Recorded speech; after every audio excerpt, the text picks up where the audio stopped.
Prahara Hutan Bandan, Jilid 5. Di tengah kegelapan malam, tampak seekor macan putih berlari terseok-seok memasuki hutan Bandan. Grur, binatang itu menggereng pelan sambil terus berlari. Langkahnya baru dihentikan ketika di depannya berdiri seorang nenek berwajah mirip burung elang. Pakaiannya serba hitam, sepasang alis nenek itu berkerut melihat gerakan binatang peliharaannya. Jelas kalau macan putih itu terluka. Pendengarannya yang peka menangkap geram kesakitan dari mulut binatang itu. "Putih, kenapa kau?" tanya si nenek begitu macan itu telah berada di hadapannya. Gereh, macan putih itu hanya menggereng pelan sebagai jawabannya. Tapi, rupanya nenek itu mengerti akan maksud binatang peliharaannya. Keparat, maki nenek berpakaian serba hitam itu. "Tenang, Putih, nanti akan kubalaskan dendammu. Akan kubasmi seluruh penduduk desa Bandan. Setelah semua orang yang lancang memasuki hutan ini kubunuh." Setelah berkata demikian, nenek itu membungkukkan tubuhnya. Diperiksanya sekujur tubuh binatang peliharaannya. Bekas-bekas pukulan yang mengandung tenaga dalam tinggi. Tidak mungkin kalau penduduk desa Bandan yang melakukannya, gumam nenek itu pelan seperti berbicara pada dirinya sendiri. Pasti ada orang usil ikut campur masalah ini. Tapi, siapa orang yang mempunyai tenaga dalam sekuat ini? Sambil tetap memeriksa tubuh macan putih itu, pikiran nenek berpakaian hitam ini menerawang. Berkat kekuatan tubuh yang dimiliki macan itu, tidak ada luka berbahaya yang dideritanya. Hanya sedikit rasa nyeri menyerang otot-otot dan tulang-tulangnya. "Tunggu sebentar, Putih," ucap nenek itu seraya melesat pergi. Tak lama kemudian, perempuan tua itu sudah kembali sambil membawa air dalam tempurung kelapa. Dikeluarkannya sebungkus obat bubuk yang kemudian dicampur dengan air. Setelah diaduk-aduk sebentar, disodorkannya ke depan mulut binatang itu. "Minumlah, Putih, besok kau akan segar kembali," ucap nenek itu pelan. Grur, macan itu menggereng pelan, kemudian bangkit dari berbaringnya. Dijilat-jilatnya ramuan yang diberikan majikannya. Sementara si nenek hanya tersenyum memandanginya. Hari masih pagi, sang surya baru saja menampakkan diri di ufuk timur, ketika Dewa Arak memasuki mulut hutan Bandan. Sikapnya nampak waspada. Pemuda itu menyadari kalau di dalam hutan ini banyak tokoh persilatan yang berniat memperebutkan benda langit. Tapi, yang tidak kalah berbahayanya lagi adalah macan putih. Belum seberapa jauh pendekar muda itu melangkah, pendengarannya yang tajam menangkap suara berdesing nyaring ke arahnya. Dari bunyi desingannya, pemuda ini dapat memperkirakan asal si penyerang gelap. Arya tidak berani bertindak ceroboh. Kepalanya buru-buru dirundukkan, sehingga benda yang mengeluarkan suara mendesing nyaring itu lewat sejengkal di atas kepalanya. Wut, rambut Dewa Arak berkibaran ketika benda itu lewat di atas kepalanya. Arya terkejut ketika melihat benda itu tahu-tahu sudah kembali ke asalnya. Benda yang berbentuk pipi, melengkung seperti bulan sabit, ditangkap oleh pemiliknya. Dewa Arak mengerutkan alisnya. Sesaat pemuda berambut putih keperakan ini terpaku melihat benda itu.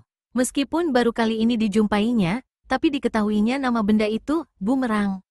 "Hahaha, kaget, Dewa Arak," tegur si penyerang. Nada suaranya terdengar penuh ejekan. Arya sama sekali tidak menggubris ejekan itu. Sepasang matanya menatap tajam pada sosok di hadapannya. Sosok tegap berkepala botak berpakaian rompi terbuat dari kulit beruang. "Siapa kau? Mengapa menyerangku?" tanya Dewa Arak. Arya memang mempunyai sifat hati-hati sekali. Pantang baginya bertempur dengan seseorang tanpa alasan jelas. Laki-laki berkepala botak itu tertawa tergelak. "Aku, hahaha, namaku tidak setenar namamu, Dewa Arak. Tapi, agar kau tidak mati penasaran, ada baiknya ku perkenalkan diriku. Beruang liar julukanku. Sebentar lagi, dunia persilatan akan gegel. Dewa Arak tewas di tangan beruang liar." Hahaha, Dewa Arak sama sekali tidak menanggapi kesombongan orang itu. Dibiarkannya si botak itu hanyut oleh kesombongannya. "Kau belum menjawab pertanyaanku yang kedua, beruang liar. Mengapa kau menyerangku?" tanya Arya tetap sabar. Beruang liar menghentikan tawanya. Dipandanginya Dewa Arak dengan tatapan penuh curiga. "Jangan berlagak bodoh, Dewa Arak. Bukankah kau juga ingin mendapatkan benda langit?" "Aku tidak ingin ada orang lain menjadi sainganku," ancam beruang liar sengit. "Kau keliru, beruang liar. Aku sama sekali tidak tertarik dengan benda langit yang kau maksudkan itu. Kalau kau menginginkan benda itu, silakan kau mencarinya sendiri," Arya mencoba menjelaskan. "Kau tidak bisa mungkir, Dewa Arak." Rupanya si beruang liar tidak mempercayai penjelasan Arya. Hari ini adalah hari terakhir kau memandang dunia ini. Hiya, setelah berkata demikian, beruang liar mengibaskan tangannya. Seketika itu juga, bumerang di tangannya meluncur deras ke arah Arya. Wuk, dengan kecepatan yang menakjubkan, bumerang itu menyambar ke leher Dewa Arak. Pemuda berpakaian ungu ini tahu betapa berbahayanya serangan benda itu. Dewa Arak tidak berani bersikap ceroboh. Tubuhnya cepat dirundukkan, sehingga sambaran benda itu melesat melewati kepalanya. Beruang liar rupanya sudah memperhitungkan hal itu. Begitu serangan pertamanya berhasil dielakkan lawan, cepat-cepat dikibaskan tangan kirinya. Wuk, bumerang kedua melesat cepat. Kali ini sasarannya adalah perut. Arya tidak punya pilihan lain, secepat kilat dia melompat. Entah bagaimana caranya, tahu-tahu guci araknya telah berada di tangannya. Lalu, pemuda berpakaian ungu ini bergulingan di tanah. Tap, hiya, wuk. Begitu bumerang yang pertama tertangkap, secepat kilat beruang liar mengayunkannya kembali ke arah Dewa Arak yang masih bergulingan. Kali ini Dewa Arak tidak mengelakkan serangan itu. Dipapaknya kedatangan bumerang itu dengan gucinya. Klang, terdengar suara berdentang nyaring ketika bumerang itu menghantam guci. Anehnya, meskipun telah tertangkis guci, bumerang itu bisa berputar kembali ke arah pemiliknya. Tapi lebih hebat lagi adalah perbuatan yang dilakukan Dewa Arak. Setelah menangkis bumerang itu, sambil tetap dalam keadaan tubuh berbaring, arak dituang ke mulutnya. Gluk gluk gluk, terdengar suara tegukan ketika arak itu melewati kerongkongannya. Seketika perutnya terasa hangat, hawa aneh yang naik ke kepalanya membuatnya agak pening. Kini, Dewa Arak telah siap menghadapi beruang liar. Ilmu, belalang sakti, yang dimainkan, membuatnya tidak begitu repot menghadapi senjata aneh itu. Setiap sambaran bumerang berhasil dielakkannya tanpa kesulitan. Beberapa jurus kemudian, Arya sudah dapat membaca kelemahan senjata lawan. Bumerang di tangan laki-laki berkepala botak ini tidak berarti kalau dihadapinya dalam jarak dekat. Perlahan namun pasti, tanpa disadari lawan, Dewa Arak mulai melangkah mendekati sambil mengelakkan setiap serangan. Keparat, si beruang liar menggeram murka ketika tidak bisa lagi melepas senjatanya. Jarak di antara mereka telah demikian dekat, sehingga tidak memungkinkan lagi baginya menggunakan senjatanya itu. Kini, beruang liar mempergunakan senjata itu seperti layaknya seseorang menggunakan sepasang celurit. Wuk, dengan diiringi suara mengiuk nyaring, bumerang itu disabetkan ke leher Dewa Arak. Tapi, dengan keunikan jurus, 8 langkah belalang, tak sulit bagi Arya untuk mengelak. Gerakan kakinya nampak terhuyung-huyung. Tubuhnya limbung ketika pemuda ini mengelakkan serangan itu. Hebatnya, secepat dilangkahkan kakinya mengelak, secepat itu pula Arya berada di belakang lawannya. Wut, guci di tangannya terayun keras ke kepala beruang liar. Laki-laki berkepala botak itu kaget bukan main. Rupanya ia belum mengenal kelihayan jurus 8 langkah belalang. Seketika hatinya tercekat tatkala menyadari adanya hembusan angin keras di belakangnya. Bahaya maut tengah mengancamnya. Kedua tangannya yang menggenggam bumerang, sebisa-bisanya diayunkan ke belakang. Klang, terdengar suara berdentang nyaring ketika kedua bumerangnya beradu dengan guci. Akibatnya, tubuh si beruang liar terhuyung-huyung ke depan. Kedua bumerang di tangannya terlempar entah kemana. Dewa Arak memutuskan untuk melenyapkan manusia berbahaya ini untuk selama-lamanya. Maka, begitu dilihatnya laki-laki berkepala botak itu terhuyung-huyung, ia segera mengejar. Kakinya bergerak menendang. Bukek, terdengar suara berderak keras pertanda ada tulang-tulang yang patah ketika kaki Arya telak mengenai pinggang lawan. Beruang liar jauh terjerembab, tapi secepat kilat dibalikkan tubuhnya dan berusaha bangkit.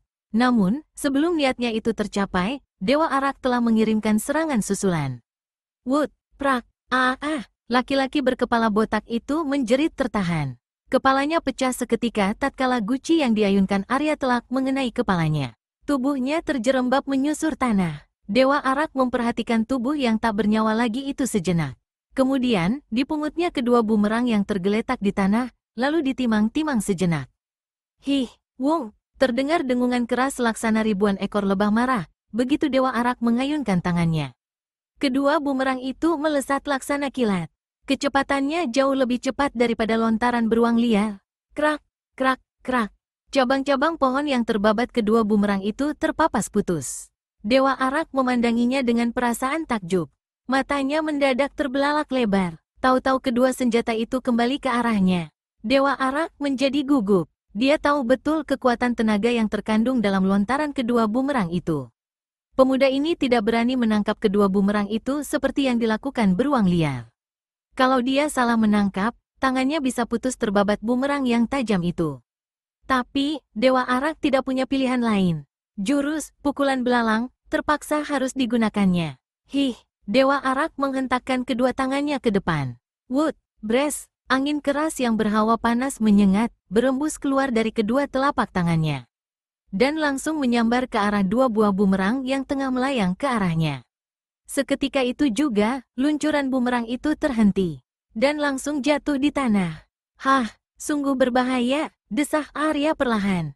Kemudian setelah memperhatikan mayat lawannya sejenak, dilangkahkan kakinya meninggalkan tempat itu.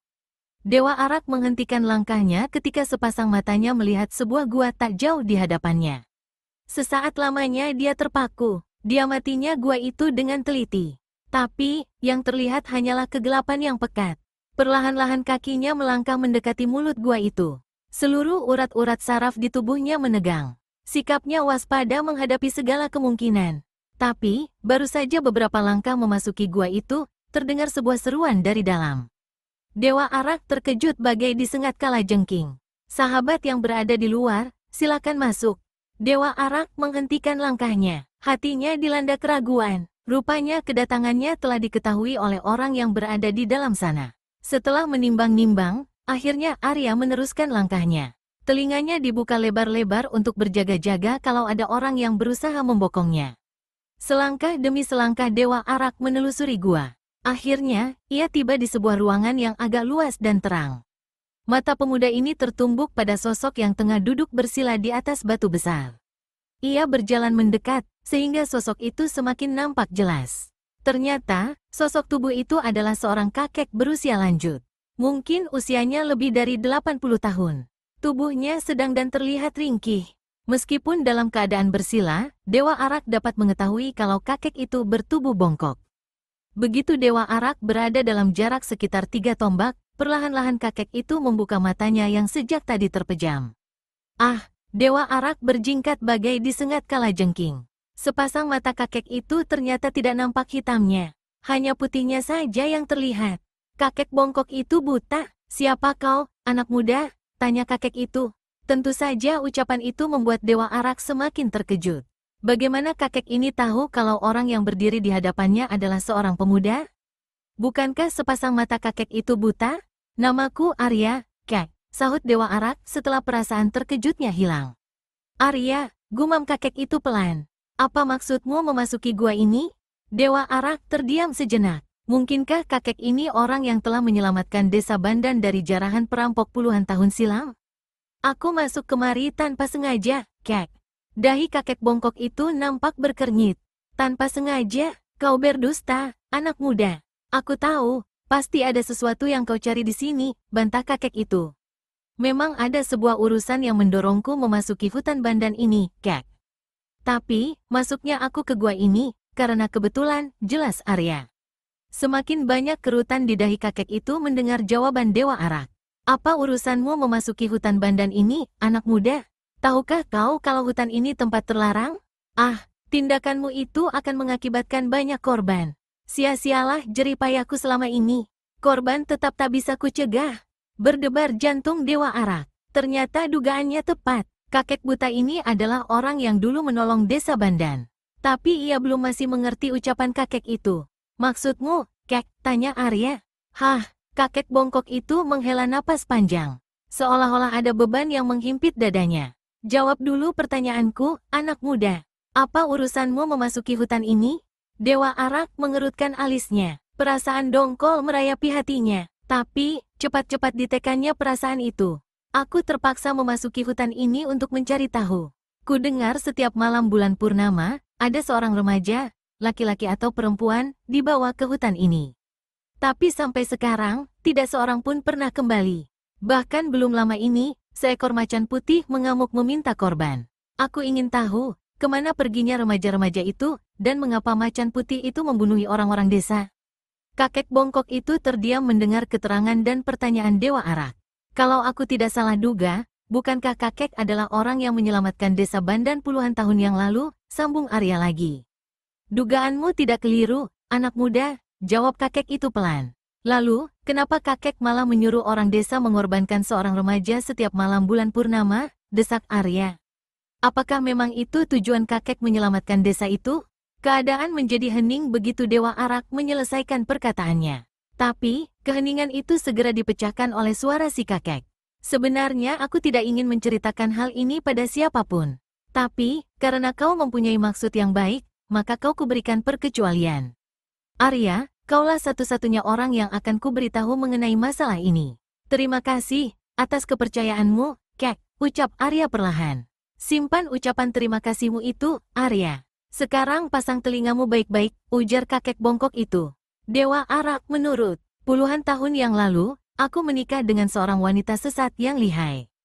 Dia berjuluk kuntilanak alam kubur. Aku sangat mencintainya, dan dia mencintaiku juga, ujar kakek itu memulai ceritanya. Perasaan heran melanda hati Arya. Ia sama sekali tidak menyangka kalau misteri yang dihadapinya ini berhubungan dengan keluarga seseorang.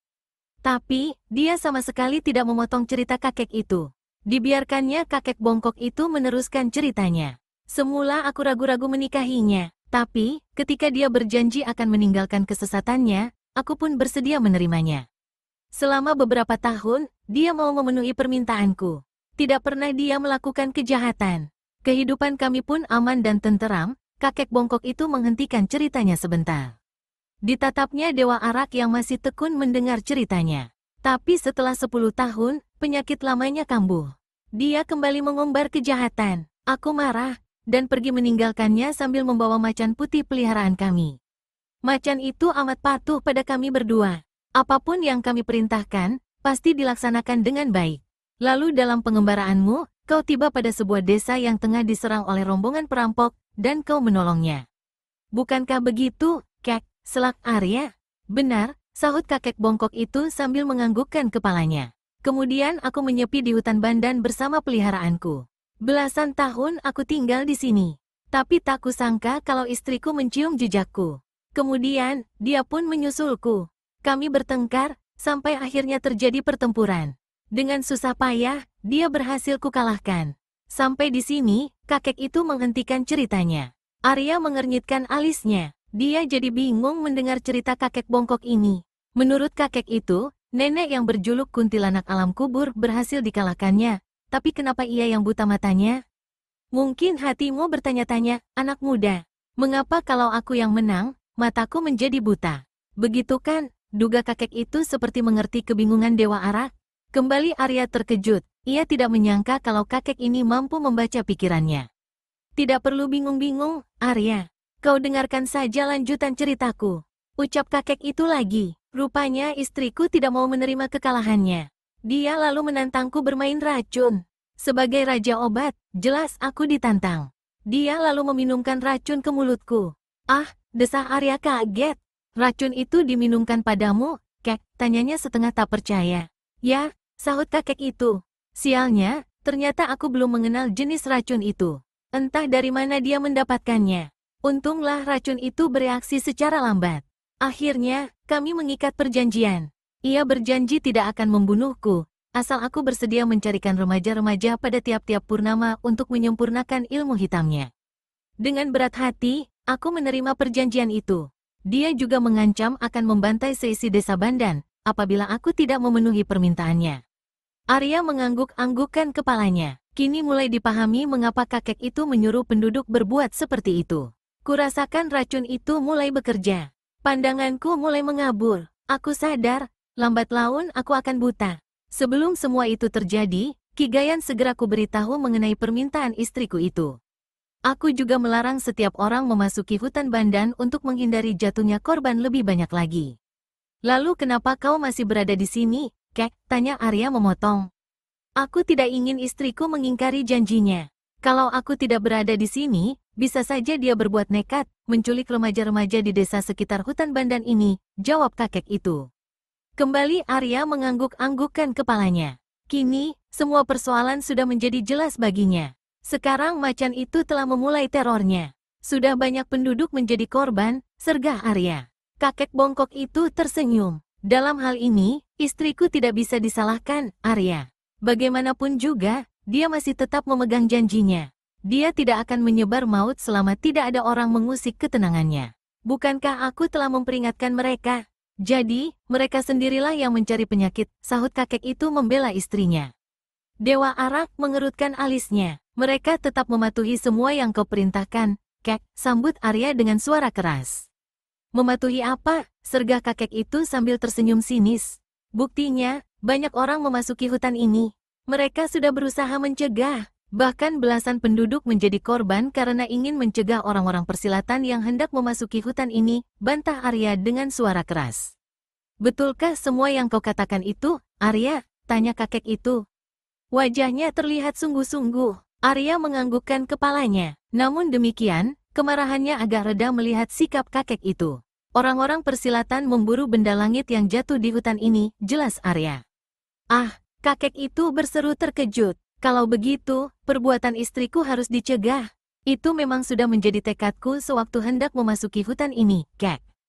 Aku tak yakin kau mampu mencegahnya, Arya. Asal kau tahu saja. Istriku itu mempunyai kepandaian amat tinggi, ujar kakek itu cemas. Aku tak takut, Kek. Bagiku, mati dalam membela kebenaran adalah perbuatan yang mulia, tandas Arya. Kalau itu sudah keputusanmu, terserah. Hanya pesanku, berhati-hatilah. Terima kasih atas peringatanmu, Kek, ucap Arya sambil berlalu meninggalkan tempat itu. Tujuannya kini jelas, mencari kuntilanak alam kubur. Prahara Hutan Bandan, Jilid 6. Di keremangan hutan Bandan, tampak seekor macan putih berlari cepat. Penciumannya yang tajam menangkap bau manusia di sekitarnya. Karena majikannya telah memerintahkan untuk membunuh siapapun yang berani memasuki hutan ini, maka binatang itu pun segera berlari menuju tempat bau itu berasal. Serakek, rerimbunan semak-semak terkuak. Dari balik semak-semak, muncullah seorang lelaki jangkung. Tubuhnya agak kurus dan matanya sipit. Di tangannya tergenggam sebuah gada berduri. Hahaha, macan keparat, maju kau, ayo hadapi aku, si gada maut, tantang laki-laki tinggi kurus yang berjuluk si gada maut itu. Tangannya menimang-nimang gada yang digenggamnya. Mendadak, si gada maut membalikkan tubuhnya. Ia berlari meninggalkan macan itu. Macan putih tidak ingin kehilangan buruannya. Binatang itu pun berlari mengejar. Tapi tiba-tiba, serakek, graungge, macan putih itu menggeram ketika tubuhnya tahu-tahu telah terjerat jaring. Rupanya si gada maut telah menjebaknya. Kini binatang itu terkurung dalam jaring yang tergantung cukup tinggi di atas pohon. Macan putih itu meraung-raung. Gigi-gigi dan kuku-kukunya yang tajam, menggigit dan mencakar jaring yang mengurungnya. Tapi ternyata jaring itu terbuat dari bahan alot yang tidak mudah putus. Sia-sia saja segala usaha yang dilakukannya. Hahaha, si gada maut tertawa bergelak. Hatinya puas melihat macan putih itu sudah tidak berdaya dalam jerat yang dipasangnya. Sekarang kau tidak berdaya lagi, macan keparat. Hahaha, kini kau baru tahu kecerdikan si gada maut. Hei, sebentar lagi kau akan kubantai, macan keparat. Akan kuhirup darahmu, dan kukuliti tubuhmu. Hahaha, si gada maut kembali tertawa terbahak-bahak. Tapi mendadak saja tawanya berhenti. Didengarnya ada suara tawa merdu mengiringi tawanya. Dengan cepat dibalikkan badannya untuk mencari asal suara itu. Si gada maut terkejut ketika menemukan si pemilik suara. Ternyata pemiliknya adalah seorang gadis berwajah cantik jelita. Usianya sekitar 20 tahun. Rambutnya yang panjang, tergerai disapu angin. Pakaiannya serba putih, dan terdapat sulaman bunga melati di dada kirinya. Siapa kau, Nini? Tanya si gada maut. Laki-laki bertubuh kurus ini bersikap waspada. Meskipun si pemilik tawa itu adalah seorang wanita muda yang cantik, si gada maut tidak berani bersikap gegabah. Dari suara tawanya yang merdu menggema ke seluruh penjuru hutan, dapat disimpulkan kalau wanita cantik itu memiliki tenaga dalam yang tinggi. Kau tidak perlu tahu siapa diriku, Kisanak, sahut wanita cantik itu seraya tersenyum sinis. Yang penting, kalau kau ingin selamat, segera tinggalkan macan putih itu. Seketika, wajah si gada maut berubah. Kedatangan wanita itu menyadarkan dirinya. Sewaktu-waktu bisa saja tokoh-tokoh persilatan lainnya datang merampas macan putih yang didapatinya dengan susah payah itu. Gadis ini harus segera dibungkamnya, sebelum yang lainnya tahu, pikirnya. Hiya, sambil mengeluarkan pekik melengking nyaring, si Gada Maut menerjang gadis berpakaian putih itu. Gada di tangannya diayunkan cepat ke arah leher. Wood, gadis itu hanya tersenyum sinis. Agaknya ia memandang rendah serangan lawan. Sambil tetap tersenyum sinis, didoyongkan tubuhnya ke belakang, sehingga babatan Gada itu lewat setengah jengkal di depan lehernya. Pada saat yang bersamaan, dilepaskannya sebuah tendangan ke perut si Gada Maut. Gerakannya cepat sekali dan tak terduga-duga. Si Gada Maut terkejut bukan main. Sungguh tidak disangkanya gadis muda itu mampu berbuat demikian. Kini si Gada Maut berada dalam posisi yang tidak menguntungkan. Kalau saja ia tahu siapa sebenarnya gadis ini, tentu dia tidak akan berani bertindak gegabah. Gadis itu tak lain adalah Melati. Pendekar wanita yang berjuluk Dewi Penyebar Maut ini dulu pernah menggoncangkan dunia persilatan. Untuk jelasnya, bacalah serial Dewa Arak dalam episode Dewi Penyebar Maut. Pendekar wanita ini sedang dalam pengembaraan mencari jejak Arya, tunangannya. Begitu mendengar tentang adanya prahara di hutan Bandan, ia segera datang ke tempat ini dengan harapan dapat berjumpa dengan Dewa Arak. Sekarang sudah tidak mungkin lagi bagi si Gada Maut untuk mengelak. Dengan terpaksa, ditangkisnya tendangan itu menggunakan tangan kirinya yang sudah dialiri tenaga penuh. Rupanya ia tidak berani ambil risiko. Dukek, si Gada Maut memekik pelan. Rasanya tulang-tulangnya hampir patah. Seolah-olah tangannya beradu dengan potongan baja. Keras bukan main. Si Gada Maut melompat mundur. Melati sama sekali tidak mengejarnya. Pendekar wanita ini hanya memandang lawannya. Si Gada Maut menatap gadis bertubuh menggiurkan di hadapannya tajam-tajam. Wajahnya menampakkan keterkejutan yang amat sangat. Kini baru disadarinya kalau tenaga dalam yang dimiliki gadis ini jauh lebih kuat darinya. Sebelum terlambat, kau kuberikan kesempatan untuk meninggalkan tempat ini, Kisanak, ucap Melati begitu melihat sang lawan masih berdiri terpaku. Aku belum kalah, perempuan sundal. Jangan harap kau dapat mengalahkan Gada Maut, teriaknya keras. Wajah Melati berubah hebat. Makian lawan membuat darahnya naik ke ubun-ubun. Sepasang matanya mencorong tajam. Si tinggi kurus tersentak begitu melihat sepasang mata pendekar wanita ini. Tanpa sadar kakinya melangkah mundur. Kau telah menghinaku. Jangan harap aku akan mengampuni nyawa tikusmu, keparat, desis Melati tajam. Akulah yang akan membunuhmu, perempuan sundal. Hiya, setelah berkata demikian, si Gada Maut menerjang Melati. Gada di tangannya berkelebat menyambar-nyambar mencari sasaran. Senjatanya menimbulkan suara angin menderu-deru. Kini Melati tidak mau bertindak setengah-setengah lagi. Penghinaan Gada Maut membuat kemarahannya bergolak. Tanpa ragu-ragu lagi, dikeluarkan ilmu andalannya, Cakar Naga Merah. Sepasang tangan gadis berpakaian putih ini terkembang membentuk cakar naga. Perlahan namun pasti, tangannya sampai sebatas pergelangan berubah merah darah. Berkat ilmu meringankan tubuhnya yang tinggi, tidak sulit bagi Melati mengelakkan setiap serangan si Gada Maut. Bahkan sebaliknya, setiap serangannya memaksa lawan jatuh bangun menyelamatkan diri. Tak sampai 10 jurus, si Gada Maut sudah terdesak hebat. Memang tingkat kepandaian Melati telah meningkat hebat setelah berjumpa kembali dengan gurunya.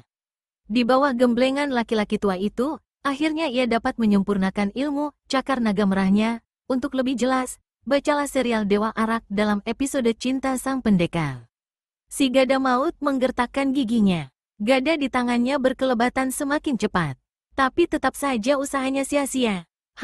Si Gada Maut berteriak nyaring. Tubuhnya melompat tinggi. Sesaat kemudian, ia menukik sambil menusukkan gadanya ke kepala Melati. Gerakannya sangat indah, persis seekor burung raksasa yang tengah menerkam mangsanya. Melati tetap bersikap tenang. Begitu serangan lawan mendekat, mendadak ia merubah posisi kuda-kudanya.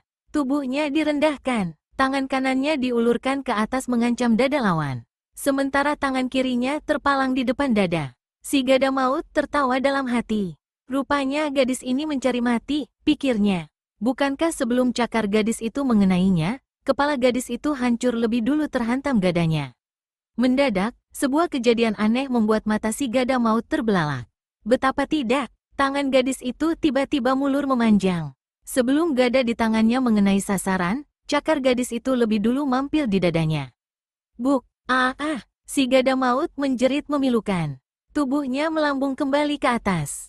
Dari mulut, mata, dan hidungnya mengalir darah segar.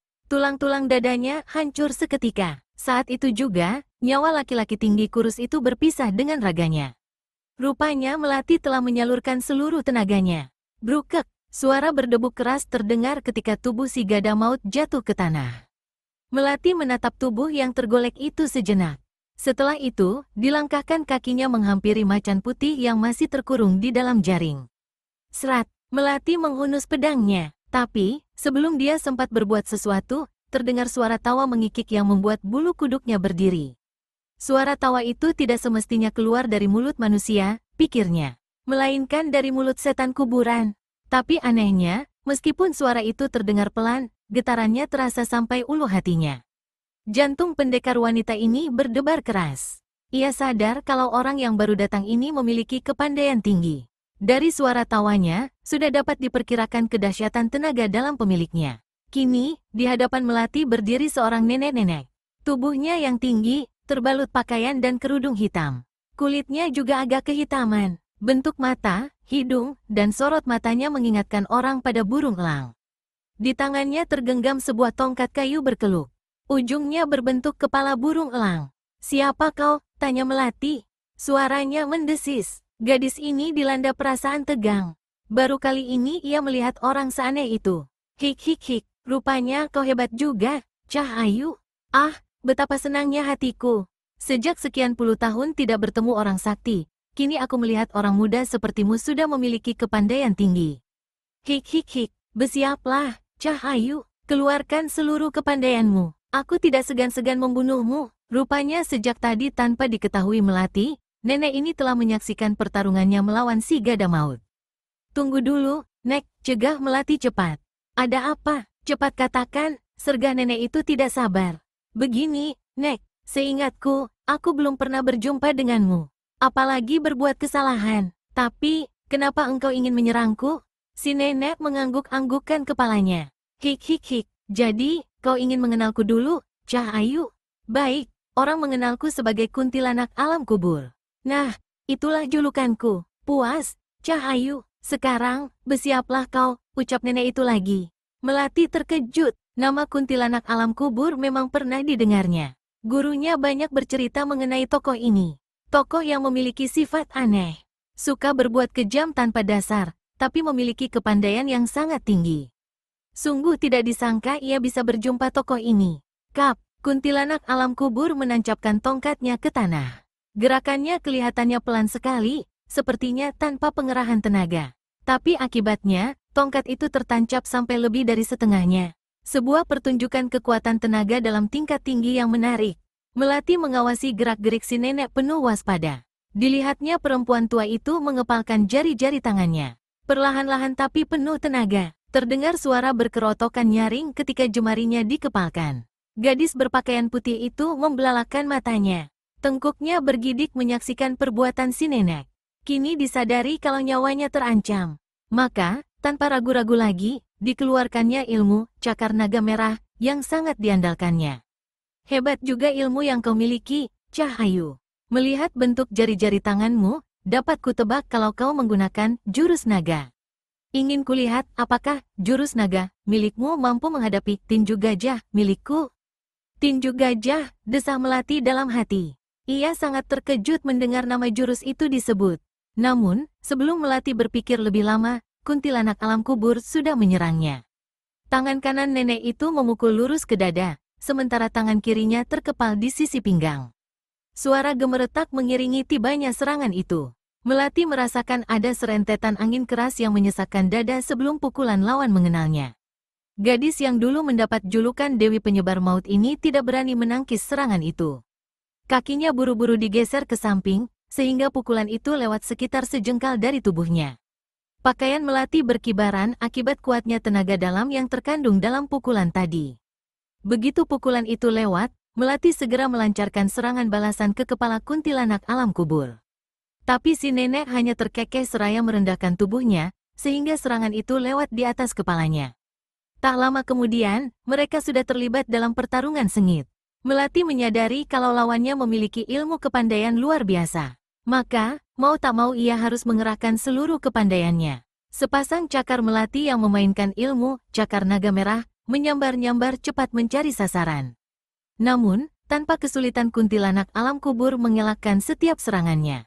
Bahkan sebaliknya, setiap serangan balasan si nenek membuat gadis berpakaian serba putih itu pontang-panting menyelamatkan diri. Pertarungan antara kedua wanita yang sama-sama sakti itu berlangsung semakin seru. Dalam waktu singkat, 25 jurus telah berlalu. Perlahan namun pasti, Melati mulai terdesak. Ilmu tinju gajah yang dimiliki lawan benar-benar membuatnya kagum. Setiap kali tangan mereka beradu, tubuh Melati terjengkang. Sedangkan lawannya hanya terhuyung-huyung beberapa langkah ke belakang. Dari benturan ini, dapat diketahui kalau tenaga dalam Melati berada di bawah tenaga dalam si nenek. Hiya, sambil mengeluarkan pekik melengking, Melati melentingkan tubuhnya ke belakang. Hup, serat, ringan tanpa suara kedua kakinya menjejak bumi. Kini di tangannya telah tergenggam sebatang pedang. Keluarkan senjatamu, nenek peot, teriak Melati keras. Hik hik hik, dengan tangan kosong pun, aku sanggup merobek mulutmu yang lancang, gadis liar, sahut kuntilanak alam kubur tak mau kalah.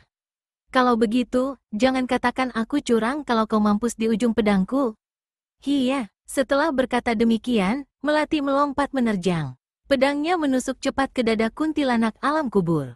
Bunyi mengaung yang mengawali tibanya serangan itu menjadi pertanda betapa kuatnya tenaga yang terkandung di dalamnya. Meskipun serangan tusukan pedang itu berlangsung cepat, tapi masih lebih cepat lagi gerakan si nenek. Tahu-tahu kuntilanak alam kubur sudah melenting melewati kepala Melati. Tubuhnya berputar di udara, seraya mengayunkan kedua tangannya ke kepala si gadis.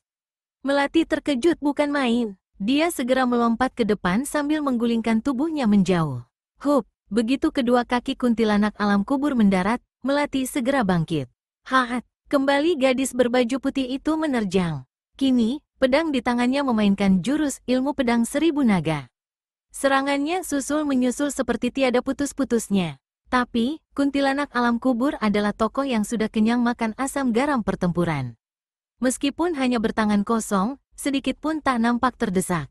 Bahkan kedua tangannya yang mengepal memainkan ilmu tinju gajah masih sempat menyerang bertubi-tubi. Akibat dari pertarungan kedua wanita ini sangat mengerikan. Batu-batu besar dan kecil beterbangan. Bahkan tidak sedikit pohon-pohon besar yang bertumbangan terkena pukulan, tendangan, atau sabetan pedang nyasar. 70 jurus telah berlalu. Sampai saat ini, Melati belum juga mampu mendesak lawannya. Hal ini tentu saja membuatnya geram bukan main. Pada jurus ke-93, sambil mengeluarkan pekik nyaring, Melati melompat menerjang. Pedang di tangannya melesat cepat menusuk ke leher lawan. Sing, kuntilanak alam kubur terkekeh pelan. Dengan tenang, dibiarkannya serangan itu mendekat. Melati mengira nenek itu sudah kehabisan tenaga. Kelelahan membuatnya lengah, pikirnya.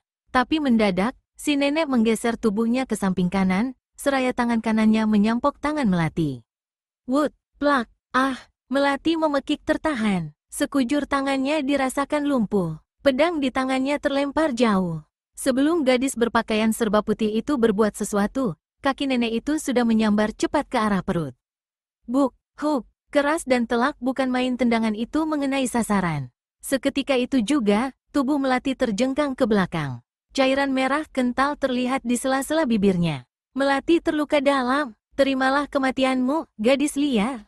Hiya, setelah berkata demikian, kuntilanak alam kubur menerjang sambil memukulkan tinju kanannya ke dada Melati. Angin keras menyambar ke arah Melati yang masih terhuyung-huyung ke belakang. Melati membelalakkan sepasang matanya. Dia tahu betapa dahsyatnya pukulan jarak jauh yang dilepaskan lawannya. Keadaannya yang sudah terluka dalam tidak memungkinkan untuk menangkis serangan itu. Bila menangkis, berarti sama saja dengan membunuh diri. Sementara mengelak pun sudah tidak sempat lagi. Kini, ia hanya dapat menanti datangnya sang maut menjemput. Tapi, sebelum pukulan jarak jauh itu mengenai tubuh Melati, sesosok bayangan ungu berkelebat menyambar tubuh gadis itu. Tap, brakek, sebatang pohon sebesar 2 pelukan orang dewasa, tumbang seketika terkena pukulan jarak jauh yang nyasar. Suara berderak keras mengiringi robohnya pohon itu. Keparat! Kuntilanak alam kubur berteriak memaki. Hatinya gemas sekali ketika lawannya berhasil lolos dari tangannya. Tapi, sebelum ia sempat mengejar, bayangan ungu itu telah lenyap ditelan rerimbunan semak yang lebat. Nenek berwajah mirip burung elang ini menggeram. Keras bukan main geramannya. Dihampirinya macan putih yang terkurung di jaring, tergantung di atas pohon. Hih, Kuntilanak alam kubur mengacungkan dua buah jari telunjuknya ke atas. Terdengar suara mencicit nyaring seperti suara tikus terjepit. Tas, seketika itu juga, tali penggantung jaring yang mengurung macan putih itu putus dan jatuh ke tanah. Brukek, aum, macan itu bergerak menerobos kurungan jaring. Kemudian menggeram pelan menghampiri si nenek. Tapi, kuntilanak alam kubur yang rupanya masih kesal, lalu meninggalkan tempat tersebut. Macan putih itu pun sambil tetap menggeram pelan, melangkah mengikuti si nenek. Prahara Hutan Bandan, Jilid 7. Sosok bayangan ungu berkelebat cepat menembus kerimbunan pepohonan hutan Bandan. Kini, bayangan tadi terhenti di depan sebuah gua. Sosok ungu itu tak lain adalah Dewa Arak. Di pundaknya, tampak tubuh melati terkulai lemas. Gadis itu pingsan. Rasa nyeri yang diakibatkan oleh luka dalam yang dideritanya, sudah tak dapat ditahannya lagi. Tanpa ragu-ragu, Dewa Arak melangkah memasuki mulut gua. Langkah-langkahnya panjang, seolah-olah tidak merasakan beban di pundaknya. Beberapa saat kemudian, Dewa Arak sudah melihat kakek bongkok yang tengah duduk bersila. "Aku butuh pertolonganmu, Kek," ucap Arya tanpa basa-basi lagi. Tubuh melati yang sejak tadi dipondongnya, diturunkan perlahan-lahan. Kakek bongkok itu membuka matanya. Sepasang matanya yang putih itu menatap Dewa Arak. "Siapa dia, Arya?" tanya kakek itu tanpa memedulikan ucapan Dewa Arak. Arya sudah tidak terkejut lagi ketika si kakek telah mengetahui kalau dia tidak datang sendirian. Meskipun buta, kakek itu mampu melihat melalui mata batinnya. "Teman, Kek," sahut Arya. Kakek itu tercenung sejenak. "Teman atau kekasih?" sindir kakek itu. Arya menghela napas panjang. Percuma, tidak ada gunanya lagi menyembunyikan hal yang sebenarnya pada orang tua ini. "Sebenarnya, dia tunanganku, Kek," jawab Arya berterus terang. Lalu kenapa kau bawa dia kemari?" "Dia mendapat luka dalam yang parah, Kek. Karena dulu kakek adalah seorang raja obat, maka kubawa dia kemari." Kakek bongkok itu mengangguk-anggukkan kepalanya. "Bagaimana dia bisa terluka?" desak si kakek ingin tahu. "Dia bertarung melawan seorang nenek yang berpakaian serba hitam dan..." Arya menghentikan ucapannya ketika melihat raut wajah si kakek mendadak berubah. "Mengapa, Kek? Ada sesuatu yang aneh dalam ceritaku?" Tidak. Teruskan ceritamu, Arya," sahut kakek itu cepat. "Oh ya, apakah nenek itu mengenakan kerudung hitam juga?" "Benar, Kek. Apakah kakek mengenalnya?" Kakek bongkok itu menghela napas panjang. "Dia adalah orang yang kuceritakan padamu." "Maksud kakek, wanita itu, istri kakek," tebak Arya. "Yah," sambut kakek itu sambil mengangguk pelan. Arya tercenung mendengar jawaban si kakek. Seketika suasana menjadi hening. Tapi, hal ini tidak berlangsung lama, karena orang tua itu sudah kembali berbicara. "Tolong kau ambilkan buntalan yang ada di pojok sana," pinta kakek bongkok itu sambil menunjuk ke salah satu sudut gua. Tanpa banyak membantah, Arya bergegas ke arah yang ditunjuk kakek bongkok itu. Benar saja, di situ dijumpainya sebuah buntalan. Buntalan itu segera diambilnya. "Buka, ambil pil yang berwarna merah, lalu kau minumkan pada tunanganmu," ucap si kakek sebelum Arya menyerahkan buntalan itu padanya. Dewa Arak membuka buntalan itu. Diambilnya pil berwarna merah dan segera dimasukkan ke dalam mulut melati. "Kek," ucap Arya memecah keheningan yang meliputi suasana gua. Kakek itu hanya bergumam pelan. Dewa Arak menghela napas panjang sebelum memulai ucapannya. "Begini, Kek, rasanya, tindakan istri kakek tidak bisa dibiarkan lebih lama lagi." "Maksudmu aku harus membunuhnya?" selak kakek itu cepat. "Bukan itu maksudku, Kek," sahut Arya cepat. "Bicara yang tegas, Arya. Katakan saja." "Ya," tegur kakek itu. Tajam dan keras suaranya. "Tidak seluruhnya benar, Kek." "Maksudmu, perbuatan istri kakek memang harus dicegah. Dengan jalan lunak, sepertinya tidak mungkin. Jadi, terpaksa dilakukan lewat jalan kekerasan." "Betul kan dugaanku?" selak kakek itu lagi. "Ya. Tapi, bukan kakek yang harus melakukannya." "Lalu, siapa?" "Kau," ada keraguan dalam nada suara si kakek. "Begitulah, Kek. Aku akan berusaha dengan seluruh kemampuanku." "Percuma, kau tidak akan mampu menandinginya. Kau hanya akan mengantar nyawa saja," tegas kakek itu yakin. "Tidak mengapa, Kek. Aku siap mengadu nyawa dengannya." "Maksudku mengutarakan hal ini, adalah untuk mencegah hal-hal yang tidak diinginkan di kemudian hari," jelas Arya. Kakek bongkok itu mengangguk-anggukkan kepalanya. Alasan Arya bisa diterimanya. Pemuda ini benar-benar bijaksana, pikirnya. Aku mengerti arah pembicaraanmu, Arya. Kau khawatir aku akan salah terima bila istriku tewas di tanganmu, begitu kan? Tebak kakek bongkok itu. Benar, Kek, ucap Dewa Arak sambil menganggukkan kepalanya. Hah, perlu kau ketahui, Arya. Aku pun sudah muak dengan tingkah laku istriku. Sudah lama sekali aku menginginkannya tewas. Tapi, ternyata tidak seorang pun yang sanggup mengalahkannya. Sedangkan aku tak sampai hati menjatuhkan tangan maut pada istriku sendiri. Kuharap kau berhasil. Pesanku berhati-hatilah, Arya. Saat ini dia tengah mempelajari sebuah ilmu hitam. Aku sendiri belum tahu ilmu apa yang ditekuninya. Terima kasih atas kerelaanmu, Kek. Aku titip tunanganku di sini. Pergilah, Arya. Kudoakan semoga kau berhasil. Terima kasih, Kek. Pamit Arya, seraya melesat keluar. Sepeninggal Dewa Arak, kakek itu menunduk sedih. Bola mata yang hanya tinggal putihnya itu terlihat berkaca-kaca. Hatinya tersayat pedih saat mengingat kenangan manis bersama istrinya. Rupanya masih ada segumpal cinta di hatinya. Matahari telah sejak tadi tenggelam di ufuk barat. Cahaya bulan yang hanya sepotong membuat suasana hutan Bandan menjadi remang-remang. Seorang kakek bertubuh pendek terkekeh-kekeh gembira. Tubuhnya yang gemuk, terbalut rompi dan celana hijau. Kepalanya botak, berkilat-kilat ditimpa cahaya bulan. Akhirnya aku juga yang mendapatkan benda langit ini. Hehehe, matanya menatap sebuah lubang bergaris tengah sekitar 2 tombak. Kedalamannya hampir setengah tombak. Di dalamnya tampak tergolek sebuah benda seperti batu berwarna gelap. Besarnya sebesar kepala orang dewasa. Tapi baru saja kakek pendek gemuk ini hendak menuruni lubang itu, terdengar suara terkekeh. Kontan saja, kakek itu mengurungkan niatnya. Matanya berkeliling mencari asal suara. Hik hik hik, kelabang hijau, tidak kusangka kalau langkahmu sampai juga kemari. Kakek pendek gemuk yang berjuluk kelabang hijau itu menatap sosok di hadapannya. Untuk lebih jelas mengenai tokoh ini, silakan baca serial Dewa Arak dalam episode Cinta Sang Pendekar. Di depannya telah berdiri seorang nenek berwajah mirip burung elang. Pakaian dan kerudungnya serba hitam. Sebuah tongkat berkeluk yang ujungnya berbentuk kepala seekor burung elang tergenggam di tangannya. Kuntilanak alam kubur, desis kelabang hijau. Perasaan terkejut dapat dirasakan dari suara si kakek. Rupanya kau juga tertarik dengan benda langit, Nenek Peot. Sehingga langkahmu sampai juga kemari. Hik hik hik, pasang telingamu lebar-lebar, kelabang hijau.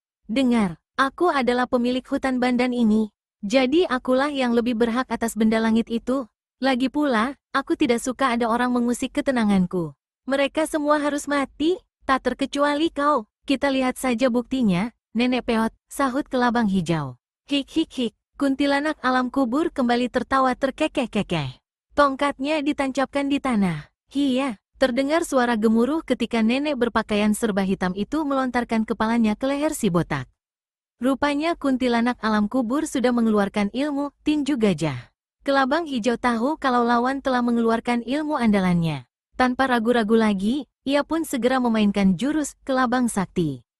Ditangkisnya serangan itu. Plak, tubuh kelabang hijau terjengkang ke belakang.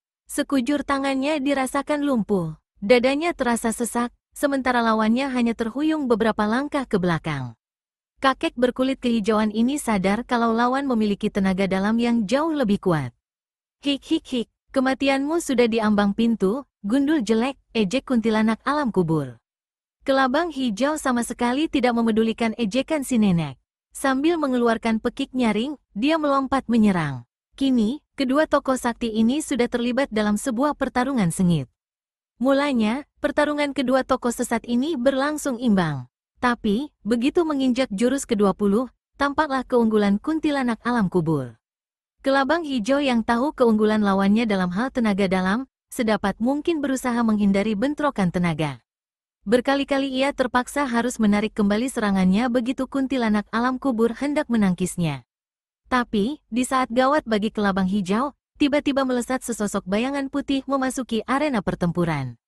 Sosok bayangan putih ini langsung menghujani kuntilanak alam kubur dengan serangan-serangan dahsyat.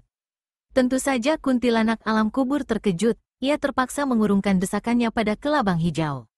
Serangan si bayangan putih merupakan serangan-serangan mematikan yang disertai pengerahan tenaga dalam tinggi. Mau tak mau ia harus menangkis serangan yang bertubi-tubi itu dengan pengerahan seluruh tenaga dalam pula. Plak, plak, plak. Suara benturan dua pasang tangan yang mengandung tenaga dalam tinggi terdengar berkali-kali. Akibatnya hebat, si bayangan putih memekik tertahan. Tubuhnya terpelanting sejauh 3 batang tombak. Sekujur tangannya dirasakan ngilu. Kini, sosok serba putih sudah berdiri di sebelah kelabang hijau kembali. Pada dahinya, terlihat sebuah logam berbentuk bulan sabit. Dialah Dewi Bulan, pasangan dari kelabang hijau. Hik hik hik, rupanya kekasihmu datang juga, kelabang hijau. Hik hik hik, luar biasa. Rupanya berita tentang jatuhnya benda langit di sini membuat kalian yang telah bau tanah ini ingin juga memilikinya. Tutup mulutmu kuntilanak jelek, bentak Dewi Bulan keras. Kalau aku tidak mau, sahut kuntilanak alam kubur sambil tersenyum mengejek. Aku yang akan menutupnya dengan kedua tanganku. Hik hik hik, mampukah kau melakukannya, Dewi Gat, ejek nenek berpakaian hitam yang pandai berdebat itu. Keparat, mampuslah kau. Setelah berkata demikian, Dewi Bulan langsung melompat menerjang lawannya. Kaki kanannya melayang ke pelipis kuntilanak alam kubur. Cepat dan keras bukan main serangannya. Angin berdesir keras mengawali tibanya serangan itu. Kuntilanak alam kubur hanya merendahkan tubuhnya sedikit. Dan serangan itu pun lewat di atas kepalanya. Tapi mendadak, kaki kanannya menendang ke lutut kiri Dewi Bulan. Ih, Dewi Bulan tersentak kaget. Tapi, sebelum dia sempat berbuat sesuatu, kelabang hijau telah lebih dulu bergulingan menangkis serangan itu. Plak, kuntilanak alam kubur menggeram murka. Apalagi di saat itu, Dewi Bulan sudah mengirimkan serangan susulan. Belum lagi nenek berpakaian serba hitam ini sempat menarik napas, serangan kelabang hijau sudah tiba lagi. Demikian seterusnya silih berganti, sehingga kuntilanak alam kubur terdesak. Ia tidak mempunyai kesempatan untuk melancarkan serangan balasan. Tiba-tiba, kuntilanak alam kubur melentingkan tubuhnya ke belakang dan bersalto beberapa kali di udara. Kakinya mendarat tanpa suara di dekat tongkat yang tadi ditancapkannya. Dewi Bulan dan kelabang hijau tidak bergerak mengejar. Mereka tidak berani berbuat gegabah menghadapi perempuan aneh ini. Keduanya tahu kalau lawan hendak menggunakan ilmu lainnya. Tapi, sepasang tokoh tua ini yakin, ilmu gabungan mereka dapat menghadapi lawan yang bagaimanapun lihainya. Kuntilanak alam kubur mencabut tongkatnya yang terhunjam dalam di tanah. Kedua matanya nampak terpejam sejenak. Bibirnya berkemik seperti mengucapkan sesuatu. Tak lama kemudian, tongkatnya diketukkan ke tanah. Prahara Hutan Bandan, Jilid 8. Sepasang mata Dewi Bulan dan kelabang hijau terbelalak lebar. Kini, di hadapan mereka telah berdiri 4 orang kuntilanak alam kubur. Hik hik hik, ingin kulihat, mampukah kalian menghadapi ilmu, pecah raga? Hik hik hik, ucap salah seorang dari 4 nenek berpakaian serba hitam itu. Pecah raga, desah kelabang hijau dan Dewi Bulan bersamaan. Wajah mereka memancarkan keterkejutan yang amat sangat. Keduanya memang pernah mendengar kedahsyatan ilmu ini. Ilmu unik yang dapat membuat tubuh pemiliknya menjadi banyak. Sungguh tak disangka kalau nenek itu bisa memilikinya. Namun belum lagi habis rasa terkejut mereka. Tiba-tiba, 4 orang kuntilanak alam kubur menyerbu serentak. Kelabang hijau dan Dewi Bulan bertindak cepat. Keduanya segera menggabungkan ilmunya sehingga serangan dan pertahanan mereka menjadi berlipat ganda. Salah seorang dari 4 kuntilanak alam kubur berteriak nyaring. Kedua jari tangannya menusuk cepat ke dada Dewi Bulan. Angin mencicit nyaring mengiringi tibanya serangan itu. Kelabang hijau mengulurkan tangan kirinya ke arah Dewi Bulan. Wanita sesat itu menyambut dan menggenggamnya dengan tangan kanan. Tusukan 2 jari yang mengarah ke lehernya ditangkis dengan tangan kirinya. Plak, kuntilanak alam kubur memekik tertahan. Tubuhnya langsung terjengkang ke belakang. Rupanya gabungan tenaga dalam sepasang tokoh sesat tadi telah berhasil memecah pertahanan keempat kuntilanak alam kubur. Beberapa kali, baik kelabang hijau maupun Dewi Bulan berhasil menyerangkan pukulan telak pada dada, perut, ataupun ulu hati lawan-lawannya. Tetapi kejadian tadi berulang kembali. Keempat kuntilanak alam kubur seolah-olah tidak merasakannya. Tak terasa, 100 jurus telah lewat. Kelabang hijau dan Dewi Bulan merasa lelah bercampur kesal. Lelah karena harus mengelak serangan gencar keempat kuntilanak alam kubur. Kesal karena setiap kali lawan dirobohkan, tahu-tahu sudah bangkit menyerang kembali. Lama-kelamaan, rasa lelah membuat ilmu gabungan mereka mulai kacau. Sementara 4 kuntilanak alam kubur masih terlihat segar. Hik, salah seorang dari 4 kuntilanak alam kubur mengikik. Tak lama lagi, ajal kalian akan tiba. Hik hik hik, tidak ada seorang pun yang akan kubiarkan hidup setelah memasuki hutan Bandan. Kuntilanak alam kubur tahu, selama kedua lawannya masih bersatu, mereka sulit dikalahkan. Keduanya harus dipisahkan lebih dulu, pikirnya. Segera keempatnya berpencar. Kini, baik Dewi Bulan maupun Kelabang Hijau masing-masing menghadapi dua kuntilanak alam kubur. Kelabang Hijau dan Dewi Bulan sama sekali tidak menyadari siasat lawan. Baru setelah beberapa jurus kemudian, mereka sadar. Segera keduanya bermaksud untuk bersatu kembali. Tapi kuntilanak alam kubur membaca maksud mereka, sehingga usaha keduanya gagal. Krot, ah! Dewi Bulan menjerit tertahan ketika dua buah jari tangan kuntilanak alam kubur menusuk perutnya. Belum lagi ia sempat berbuat sesuatu, kuntilanak alam kubur yang satu lagi telah menyerangkan sebuah tendangan keras ke dadanya. Buk, Dewi Bulan menjerit melengking tinggi. Tubuhnya melayang jauh ke belakang dengan tulang-tulang dada remuk.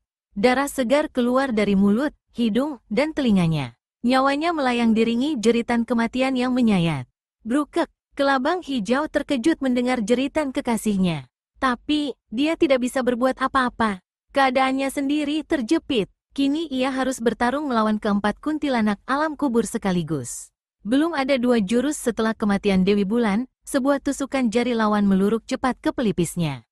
Tukek, Kelabang Hijau memekik tertahan. Tubuhnya ambruk dengan tulang pelipis pecah.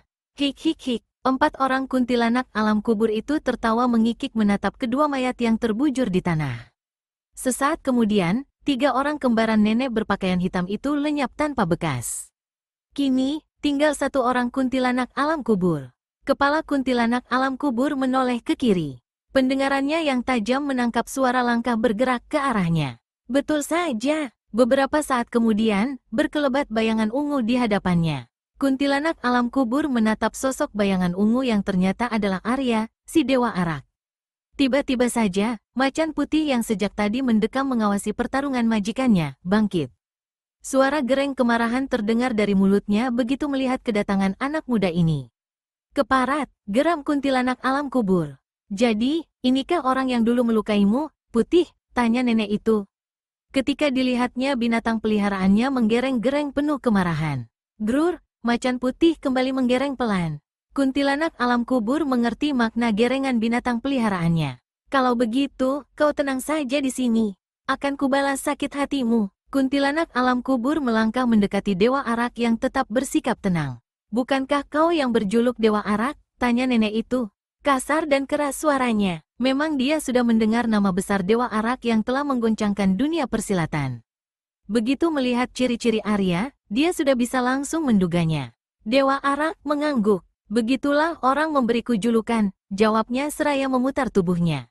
Dan kau pasti kuntilanak alam kubur. Betul kan, duga Dewa Arak. Sepasang matanya memandang berkeliling. Dewa Arak terkejut begitu matanya tertumbuk pada dua sosok yang dikenalnya, tergolek tanpa nyawa. Dua orang ini dulu pernah hampir mencelakainya, kalau saja tidak datang melati menolongnya. Untuk lebih jelasnya, bacalah serial Dewa Arak dalam episode Cinta Sang Pendekar. Bagaimana mungkin keduanya tewas di tangan nenek ini? Pikirnya setengah tidak percaya. Bukankah kepandaian yang dimiliki sepasang tokoh tua ini sudah sangat tinggi? Wajah nenek berpakaian hitam berubah hebat. Dari mana kau tahu julukanku Dewa Arak? Aku yakin ada orang yang memberitahukanmu. Tanya nenek itu penuh selidik. Dari mana ku tahu dirimu? Itu adalah rahasiaku. Kedatanganku ke hutan ini adalah untuk menghentikan kekejianmu terhadap penduduk desa Bandan. Sekaligus membalas perlakuanmu terhadap kawanku yang telah kau lukai. Kuntilanak alam kubur tercenung sejenak mendengar ucapan terakhir Dewa Arak. Keningnya berkernyit pertanda tengah berpikir keras. Temanmu? Tanyanya. Diingat-ingatnya kembali setiap pertempuran yang dialaminya belum lama ini. Tapi seingatnya, dia baru bertarung 2 kali. Kini nenek itu teringat pada bayangan ungu yang telah menyelamatkan gadis berpakaian putih dari cengkeramannya. Jadi, kau rupanya yang telah menyelamatkan gadis berpakaian putih itu? Dewa Arak menganggukkan kepalanya. Benar, akulah orangnya, sahut Arya singkat. Setelah itu tanpa ragu-ragu lagi, Dewa Arak mengambil guci arak yang tergantung di punggungnya.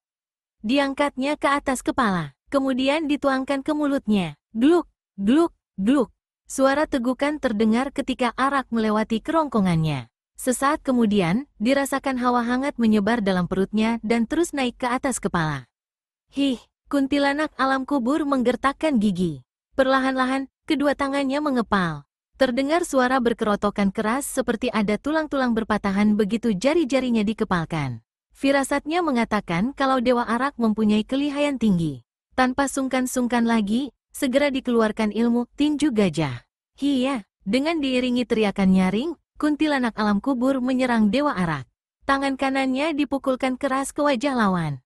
Angin berembus keras mengawali serangannya. Tapi kali ini yang diserangnya adalah Dewa Arak. Meskipun masih muda, tapi memiliki ilmu-ilmu aneh dan tinggi. Dengan langkah terhuyung-huyung yang menjadi ciri khasnya, Arya mengelakkan serangan itu. Heh, kuntilanak alam kubur terpekik kaget ketika melihat lawannya tahu-tahu lenyap dari situ. Belum lagi hilang rasa terkejutnya, dirasakan adanya angin dingin berkesiut di belakangnya. Dewa Arak tiba-tiba telah berada di belakangnya, dan tengah mengayunkan gucinya ke arah belakang kepalanya. Hih, nenek berpakaian serba hitam ini segera melompat ke depan. Tubuhnya berguling-guling menjauh. Serangan guci Dewa Arak mengenai tempat kosong. Wajah kuntilanak alam kubur berubah. Selama hidupnya baru kali ini dia bisa dibuat bergulingan di tanah dalam segebrakan. Hal ini tentu saja membuat amarahnya meluap. Begitu bangkit dari bergulingnya, dia pun kembali menerjang lawannya dengan dahsyat. Kedua tinju kuntilanak alam kubur menyambar-nyambar dahsyat mencari sasaran. Terdengar suara gemuruh setiap kali tinjunya melayang. Tapi, meskipun si nenek menyerang bagaikan kerbau mengamuk, semua serangannya dapat dikandaskan oleh Dewa Arak. Jurus 8 langkah belalang yang dimainkan Arya membuatnya lincah mengelakkan serangan. Bahkan tidak jarang malah berbalik mengancam lawan. Haat, kedua tangan Dewa Arak yang memainkan jurus belalang mabuk menyambar deras ke arah kedua pelipis kuntilanak alam kubur. Nenek berwajah mirip burung elang itu tertawa mengikik. Serangan itu segera dipapakinya dengan kedua tangan yang dilintangkan di sisi telinganya. Plak, benturan dua pasang tangan yang mengandung tenaga dalam tinggi pun terjadi. Tubuh Dewa Arak terjengkang ke belakang. Sekujur tangannya dirasakan ngilu sekali. Napasnya terasa sesak, sementara si nenek dilihatnya hanya terhuyung-huyung 3 langkah ke belakang. Jelas, kalau dalam adu tenaga dalam, kuntilanak alam kubur masih berada di atas Dewa Arak. Hiya, belum sempat pendekar muda ini memperbaiki kuda-kudanya, nenek berpakaian hitam itu kembali menerjang. Ilmu tinju gajah kembali menderu-deru mencari sasaran. Dewa Arak segera dapat mematahkannya. Ilmu belalang sakti yang dimainkan Arya memungkinkannya bergerak dalam posisi apapun tanpa mengalami kesulitan. Dalam waktu singkat, 100 jurus telah berlalu. Pertarungan masih berjalan seimbang. Belum tampak ada tanda-tanda siapa yang terdesak. Bukan main lihainya pemuda ini, puji seorang kakek bermata putih. Punggungnya bungkuk, di tangan kanannya tergenggam sebatang tongkat penunjang tubuhnya. Kaki kirinya buntung sebatas pangkal paha. Ujung celana di sebelah kirinya berkibaran tertiup angin. Tidak aneh, Kek. Dia adalah Dewa Arak, sahut gadis di sebelahnya yang tak lain adalah Melati. Di belakang keduanya nampak berdiri 7 orang. Mereka adalah Ki Sancaperta, Ki Gayan, Jiwala, dan 4 orang penduduk desa Bandan lainnya. Rupanya Ki Sancaperta dan Ki Gayan merasa tidak enak bila hanya menunggu di desa, sementara Dewa Arak berjuang untuk kepentingan desa mereka. Bersama Jiwala dan 4 orang warga desa lainnya, mereka berbondong-bondong masuk hutan. Di tengah perjalanan, mereka bertemu dengan kakek penyelamat desa mereka bersama seorang gadis berpakaian putih. Mulanya, hampir terjadi kesalahpahaman. Ketujuh orang warga desa Bandan ini tidak dapat menahan amarahnya begitu mengenali si kakek. Tapi untunglah si kakek segera memberikan penjelasan, sehingga pertumpahan darah yang sia-sia akhirnya dapat dihindari. Ke-9 orang itu bergegas ke tempat itu begitu mendengar suara pertempuran. Kini, mereka menonton pertarungan itu dari tempat yang agak jauh. Melati memandang ke arah pertempuran dengan pandangan mata cemas. Dia pernah merasakan kelihayan kuntilanak alam kubur. Dilihatnya, tenaga dalam tunangannya tidak mampu mengimbangi tenaga dalam lawan. Kuntilanak alam kubur menggeram hebat menahan amarah. Telah 150 jurus berlalu, tapi dia belum dapat mematahkan lawannya. Ilmu tinju gajah sama sekali tidak berdaya. Bahkan beberapa kali dia dibuat jatuh bangun oleh serangan balasan Dewa Arak. Hih, kuntilanak alam kubur menjerit melengking tinggi. Tubuhnya melenting ke belakang. Dewa Arak tidak berani gegabah mengejarnya. Hup, ringan tanpa suara, nenek berpakaian serba hitam ini mendarat dekat tongkat yang tadi ditancapkannya di tanah. Hih, kuntilanak alam kubur mencabut tongkatnya. Sepasang matanya terpejam, bibirnya berkemik seperti mengucapkan sesuatu. Kemudian, tongkatnya diketukkan ke tanah.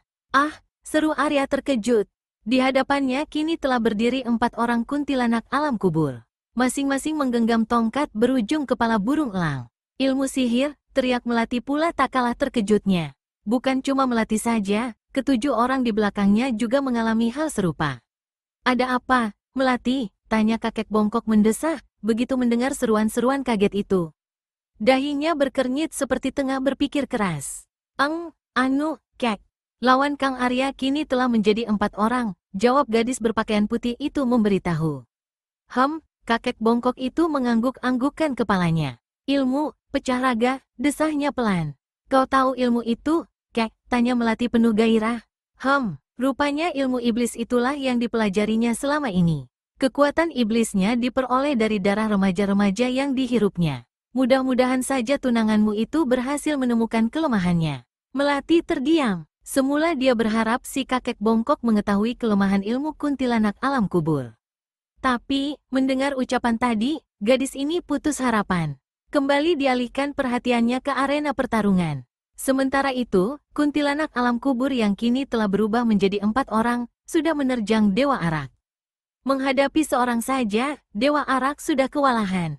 Apalagi menghadapi 4 orang, tapi dengan kegesitan jurus, 8 langkah belalang, dia masih mampu mengimbangi. Haat, salah seorang kuntilanak alam kubur menjerit keras. Tongkat kepala burung elang di tangannya, ditusukkan ke arah perut Dewa Arak. Anak muda ini melentingkan tubuhnya, tahu-tahu ia telah berada di belakang nenek tadi. Guci arak di tangannya terayun deras menghantam punggung lawannya. Huah, hantaman guci tadi dilakukan dengan pengerahan tenaga dalamnya. Akibatnya, perempuan tua itu terpental jauh ke depan. Tubuhnya jatuh tersungkur sambil memuntahkan darah segar. Ia pun tewas seketika. Belum sempat Dewa Arak melanjutkan serangannya, kuntilanak alam kubur yang lain membabatkan tongkatnya ke kaki Arya. Dewa Arak melompat ke atas. Dan selagi tubuhnya berada di udara, gucinya diayunkan ke kepala lawan. Gerakannya cepat, sehingga sebelum kuntilanak alam kubur menyadarinya, tiba-tiba. Terdengar suara berderak keras ketika kepala nenek itu pecah. Seketika itu juga, nyawanya melayang meninggalkan raga. Dewa Arak melentingkan tubuhnya menjauhi arena pertarungan. Ringan tanpa suara kedua kakinya hinggap di tanah beberapa tombak dari arena pertarungan. Kini, perasaannya agak sedikit lega. 2 di antara lawannya sudah berhasil dirobohkan. Tidak terlalu berat baginya menghadapi 2 kuntilanak alam kubur yang tersisa. Tapi, Dewa Arak terperanjat ketika melihat lawannya masih tetap berjumlah 4 orang. Hatinya penasaran. Kepalanya ditolehkan ke arah 2 mayat yang berhasil ditewaskannya. Tempat itu kosong. Ilmu iblis, gumam Arya lirih. Kaget, Dewa Arak. Jangan mimpi dapat mengalahkan kuntilanak alam kubur. Ejek nenek itu sambil tertawa mengikik. Arya sadar, kali ini dia kembali bertemu dengan tokoh berilmu aneh. Semacam ilmu sihir, tapi jauh lebih dahsyat lagi. Dewa Arak memang pernah mendengar namanya, ilmu pecah raga. Arya adalah seorang pemuda yang cerdas. Pengalaman demi pengalaman telah mempertajam pikirannya. Ia tahu, meskipun lawannya terlihat 4 orang, tetapi sebenarnya tetap 1.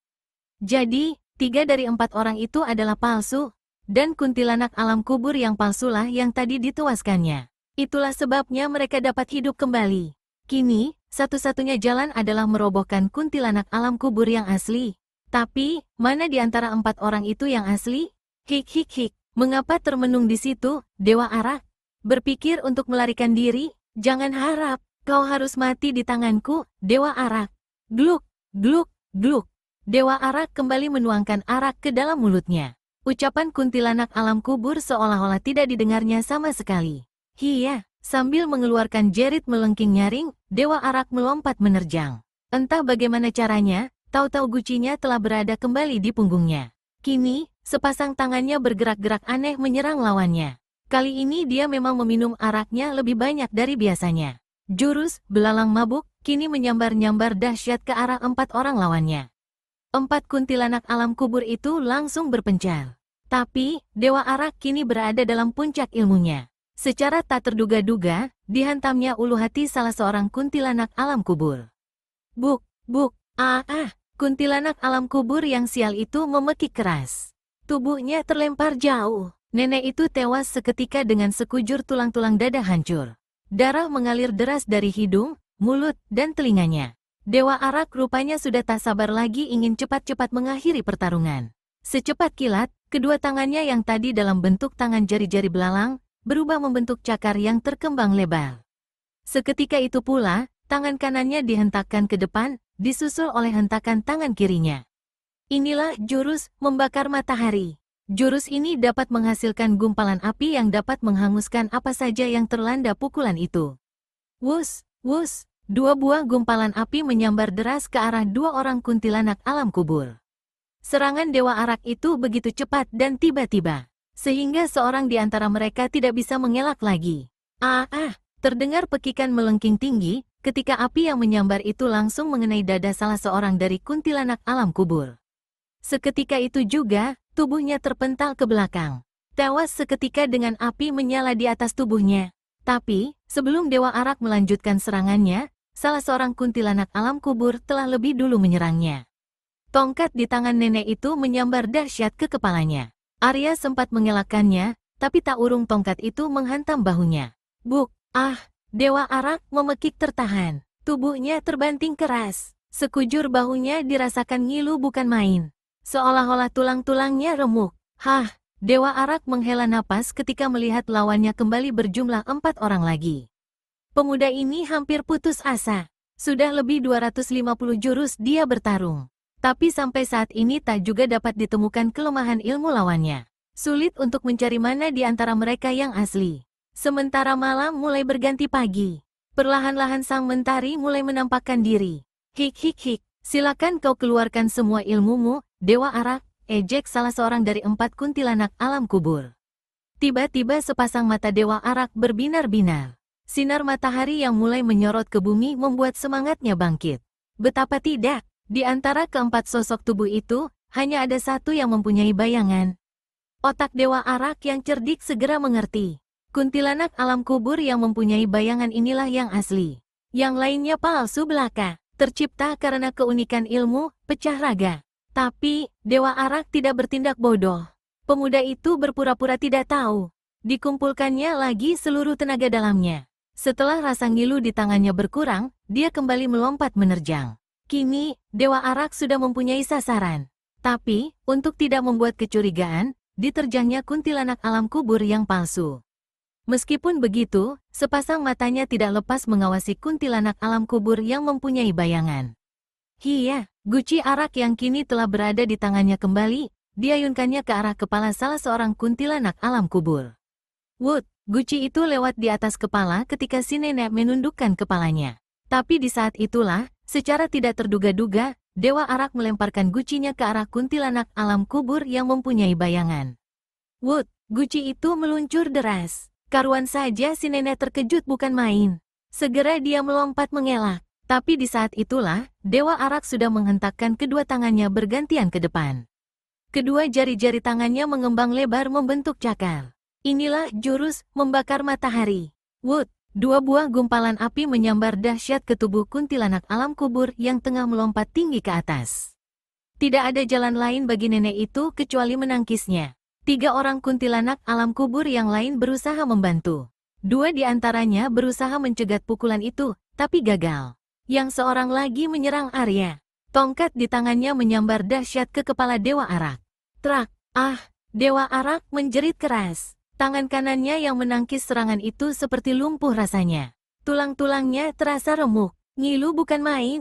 Tapi, di saat lawan hendak menyusulinya dengan serangan maut, terjadi sebuah keanehan.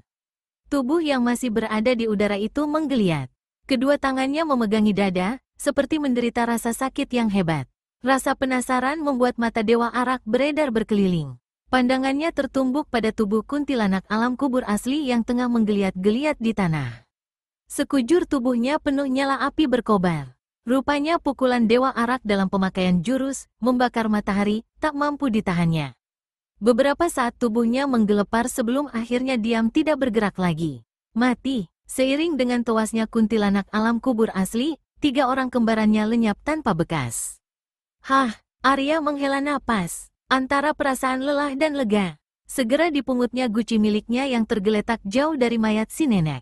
Kemudian disampirkannya di punggung. Kang Arya, suara yang amat dikenalnya berseru memanggilnya. Dewa Arak tersenyum. Dilihatnya, Melati tengah berlari cepat ke arahnya.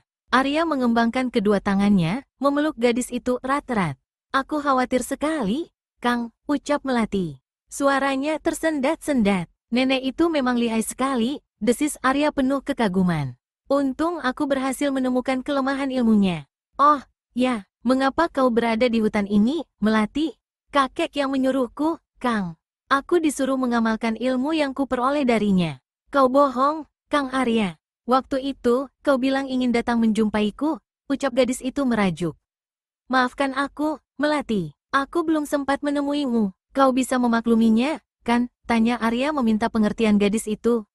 Melati tersenyum manis. Perlahan, dianggukkan kepalanya. Tak apa, Kang. Toh, sekarang kita sudah bertemu.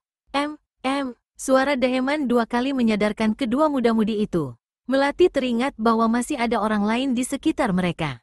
Kakek bongkok yang buta dan juga Ki Sancaperta dan para penduduk desa Bandan. Dengan muka merah, keduanya menoleh. Aku ingin meminta pertolongan pada kalian.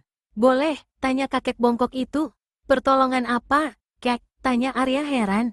Tolong kemarikan mayat istriku, sahut kakek itu pelan. Nada suaranya menyimpan kedukaan yang dalam. Macan putih hampir menerkam Dewa Arak kalau kakek buta itu tidak mencegahnya. Dewa Arak segera menghampiri mayat nenek yang telah hangus. Diangkatnya, kemudian dihampirinya kakek bongkok itu. Bagaimana dengan benda langit ini, Arya? Kau tidak ingin memilikinya? Tanya kakek itu sambil menunjukkan sebuah benda mirip batu berwarna gelap. Besarnya hampir sebesar kepala orang dewasa. Sewaktu Dewa Arak bertarung dengan kuntilanak alam kubur, Melati mengambilnya dan memberikannya pada si kakek. Dewa Arak memperhatikan benda yang telah menimbulkan malapetaka itu sejenak. Sebenarnya, apa sih keistimewaan benda itu, Kek? Tanya Arya ingin tahu. Banyak, Arya, jawab kakek bongkok itu. Benda ini bisa dijadikan senjata pusaka yang ampuh. Bahkan juga dapat digunakan untuk menawarkan segala jenis racun. Ah, pantas banyak orang yang berniat mendapatkannya, ucap Arya mulai mengerti. Kakek bongkok itu hanya tersenyum. Bagaimana, kau mau, Arya? Terima kasih, Kek. Aku tidak berminat memilikinya. Biarlah kakek yang menyimpannya, tolak Arya. Dan ini mayat istri kakek. Aku mohon maaf atas kejadian ini, Kek, ucap Arya sambil mengangsurkan mayat kuntilanak alam kubur pada kakek bongkok itu. Kakek bongkok itu mengangsurkan tangan menerima mayat istrinya. Lupakanlah, Dewa Arak. Kau tidak bersalah, sahut kakek itu. Mari, Putih. Setelah berkata demikian, kakek bongkok itu melangkah pergi meninggalkan Arya, Melati, dan para penduduk desa Bandan. Tak jauh di belakangnya, Macan Putih mengikuti dengan langkah pelan. Dewa Arak, Melati, dan penduduk desa Bandan memandangi kepergian kakek itu. Baru setelah itu, Arya menolehkan kepalanya, menatap ke arah Ki Sancaperta dan Ki Gayan. Kami juga ingin mohon diri, Ki, ucap pemuda berambut putih keperakan itu. Dan sebelum kedua sesepuh desa Bandan itu menyahut, Dewa Arak segera melesat dari situ sambil menarik tangan Melati. Sesaat kemudian, tubuh muda-mudi perkasa itu lenyap di balik kerimbunan pepohonan. Pemuda yang luar biasa, gumam Ki Sancaperta pelan. Tanpa bantuannya desa kita tidak akan lepas dari malapetaka. Benar, sahut Ki Gayan. Kemudian, dengan langkah lebar mereka melangkah meninggalkan hutan Bandan. Hari esok yang cerah telah menanti mereka. Sementara itu, di kejauhan Arya dan Melati tengah bergandengan seraya melangkah pelan. Masih banyak tugas-tugas yang menanti Dewa Arak.